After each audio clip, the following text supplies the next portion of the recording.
Salah satu isu yang kita mau angkat pada malam hari ini yaitu masalah klasik ya, masalah klasik tentang para kudus, tentang Bunda Maria yang sering dipersoalkan oleh para pendeta, oleh teman-teman Protestan, pendeta Deking Gadas, Muriwali, MIM. Kira-kira problem apa sehingga Protestan itu selalu berpikir begitu? Oke. Baik, terima kasih Romo.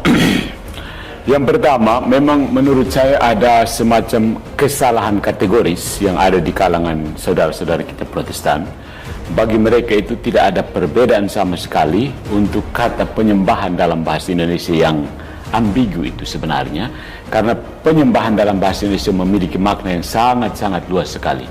Ya, orang Katolik dengan cermat membedakan antara penyembahan yang memang secara khusus ditujukan kepada Tuhan atau Tuhan Allah, yaitu latria.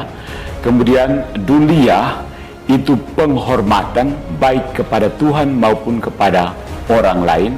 Ketika orang Katolik melakukan dulia kepada Maria, sementara teman-teman Protestan melakukan dulia kepada Tuhan, maka karena dulianya teman-teman Protestan dilakukan kepada Tuhan, maka mereka menganggap bahwa apa yang dilakukan oleh orang Katolik terhadap Maria adalah latria. Nah, persoalannya saudara-saudariku, ini saya minta supaya dicampkan. Di dalam Protestantisme tidak ada latria. Ya, so said. Ya, ini benar, karena penyembahan kepada Tuhan yang sejati itu seharusnya sesuai dengan kehendak Tuhan sendiri. Nah, ketika terputus dari otoritas gereja, Protestantisme dan para penganutnya tidak punya kesepakatan tentang cara yang benar untuk menyembah Tuhan, cara yang benar untuk melakukan latria. Akhirnya yang tertinggal yang bisa dilakukan di dalam komunitas-komunitas Protestan adalah melakukan dulia kepada Tuhan. Nah, karena dulia yang sama bisa dilakukan kepada Maria, para kudus, maka teman-teman kita menyatakan bahwa orang Katolik sedang berlatria, padahal yang dilakukan adalah berdulia. Nah, persoalannya kita tidak bisa mati-matian memaksakan bahwa tidak, yang kamu lakukan dulia itu adalah latria. Buktikan kepada orang Katolik sekarang bahwa yang dilakukan kepada Maria itu bukan dulia dan adalah latria. Ya, orang Katolik dengan tegas mengatakan bahwa latria yang benar itu hanya melalui kurban, ya, sacrifice. Ya, dan itu hanya dalam kurban Ekaristi. Dan ingat, perjamuan kudus di dalam komunitas-komunitas gereja-gereja Protestan itu bukan kurban Ekaristi.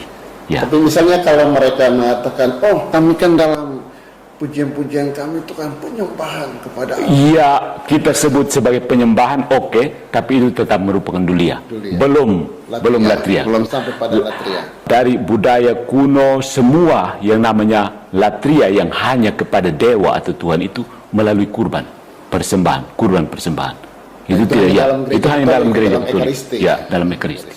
Di luar itu tidak ada. Kita perlu tahu bahwa Protestantisme yang digagas oleh orang Katolik sendiri, mereka itu sebenarnya teolog Katolik yang paham benar apa itu Ekaristi. Jadi ketika mereka paham bahwa ketika terlepas dari suksesi apostolik, Luther dan Zwingli tahu bahwa mereka tidak bisa menabiskan lagi imam, jadi mereka berusaha untuk menjelaskan Ekaristinya dengan cara lain, bukan lagi transubstansiasi, karena mereka yakin memang tidak ada yang bisa sanggup melakukan transubstansiasi lagi. Akhirnya teologinya dijelaskan. Lutheran misalnya memilih konsubstansiasi, Calvin dan lainnya kita tidak tahu lagi, karena semakin ke sini semakin ke sana.